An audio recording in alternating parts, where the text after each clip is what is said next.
Hello everyone, my name is Insomniac and welcome to Late Night Updates with an Insomniac, the late night news show for all gaming insomniacs. Welcome back everyone and welcome to all newcomers. Today I've got some more exciting news covering an interview with Lorne Lanning and Ryan McCaffrey during IGN Live at E3 2019. There's a lot of juicy new content to dig into, so let's just jump into it, gamers. During this live interview gameplay walkthrough, Lanning goes over the beginnings of the company, where they started, and he also goes over a couple of the harsh truths about the rise and fall of the company to say, and then he explains different parts of the game as they're going through it and as they're seeing the footage for the first time. It's a really good watch. I'd recommend go checking it out. I'll leave a link in the description below as per usual. But yes, so we got some new footage, and there is a lot of new stuff that's been shown off, and I'm looking forward to talking about it. Like, there is a lot to digest here, and it is fantastic. I love it so much. But also, again, we got some new footage, and there is a lot of new gameplay that we haven't seen.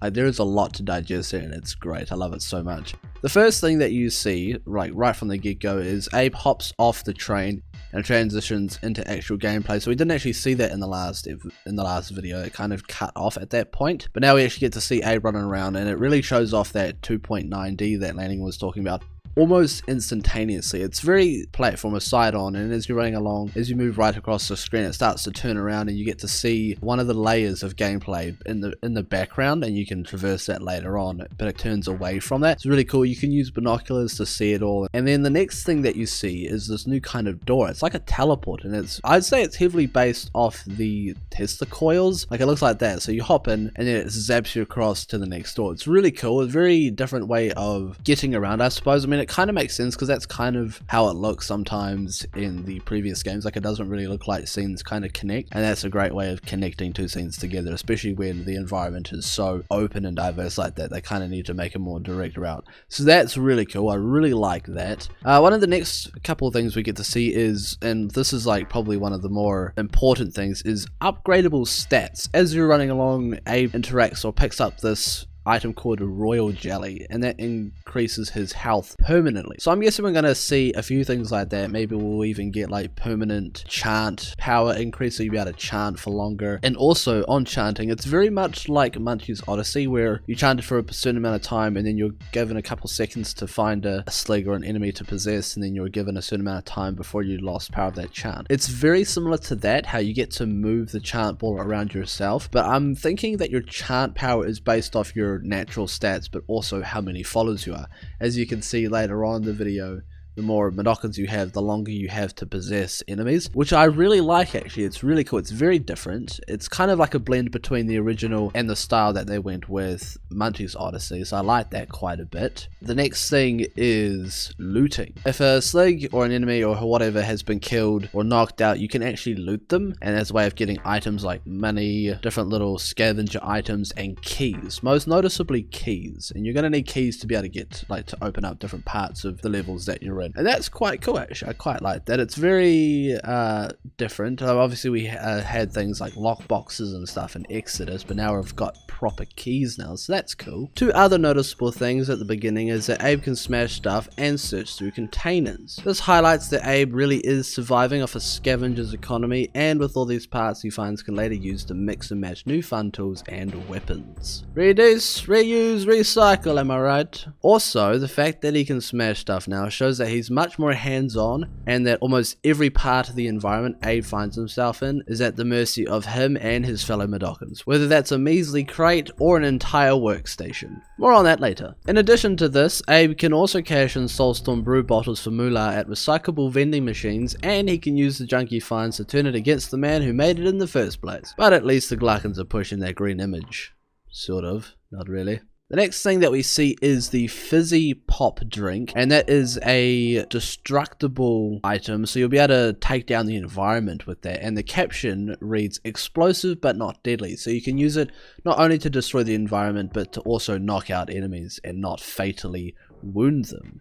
So that means we're also going to get items that will be quite deadly, and we'll see something like that later on, and I'll get to that soon. The next thing is, it's kind of not really anything new, but it's kind of like a different splice to it, I suppose. We've got slig guardhouses, so basically it's very much like the slog kennels, but this time for sligs. I thought it was interesting and different, and I thought it was worth a mention because it's quite cool how they're going with this whole teleportation sort of deal. They're really showing off how technologically advanced the industrial civilization is in comparison to the natives. Next up on the list of notes, we have karma. Again, we're going back to that. This time the karma is colored. I don't think that was a detail that I saw last time, or if it was even there, but if you do good deeds, your karma experience balls are yellow, and if you do bad deeds, they're black. So like it looks real dark and evil and that kind of stuff. So you can really easily distinguish between the two deeds, I suppose, which is good. Like, it's just a little bit more information, I suppose, on screen at once. Next up on the list is we see a recipe to make a flamethrower, so now we know what we need to make one, so that's cool. So we've got to keep that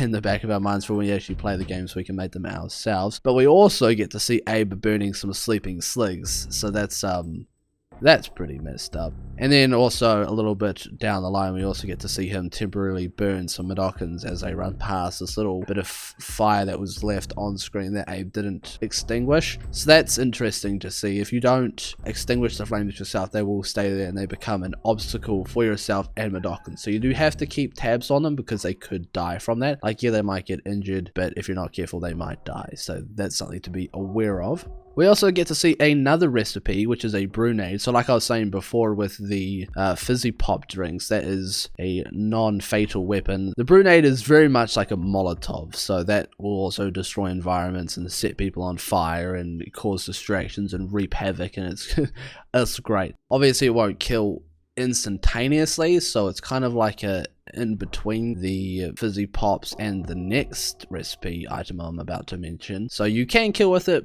but not straight away. The detonated recipe, however, will kill, and this is basically a shrapnel grenade. So if you want those casualty numbers to climb, then this is definitely the way to go about it, that's for sure. And it's, you know, bound to be pretty graphic, I'd imagine too. The next thing is followers can be given inventory items, and you can toggle aggro and passive on and off with a single button. So that's very easy to do. It's very easy to switch how you want to mix up your style quite simply, which is very nice indeed. They also simplified the follower commands, which I'm pretty sure I discussed in the last episode. Again, it's very much like Abe's Odyssey. If all the Mudokons are within a small proximity, you just have to press hello. You don't have to say follow me, they'll already automatically come with you. So it really simplifies the commands that way as well, which opens up different buttons to do more stuff, so that's good. Along with all the recipes and the items and all that kind of stuff, the vending machines, if you interact with those, they provide a lot of crafting hints. For example, going back to the fizzy pops, one of the vending machines says, if only this would stick to the things it hits. So I'm thinking that you'll be able to combine it with something later on, and then it will be a bit more accurate. So usually you throw it and it rolls around and it's not so always bang on, like you've got to time it a bit better and you've got to really aim, but later on you can just chuck it wherever, and as long as you get it in that rough area, it won't move away. So it allows for more accuracy, which is really nice. I like that. Now, going towards the end of the video, we get to see an elevator scene. So very much like the cargo shooter, which kind of goes into the screen. This one here is going up, right? Obviously. I don't know why I need to I don't know why I need to explain that, but anyway. I noticed that the Mudokons take care of the sligs in the forefront, whilst Abe takes care of the sligs in the background. So there's a lot of utilizing of all members of your party. So again, the Mudokons are no longer beasts of burden. They actually do something. They actually help out, and it really does pay to have a team with you as much as possible. Of course, sometimes having a team will not be at all good at all, but for the most part, having as many Mudokons rescued and with you at a time is definitely going to be beneficial. But yeah, that's pretty much it. That's all that I saw, and I kind of went over this twice. Like, I watched this whilst I was at work. Unfortunately, I didn't get to watch it live, but I watched it very soon after, and I watched it as soon as I got home again, just to go over it again and write some notes. And if I was able to point out some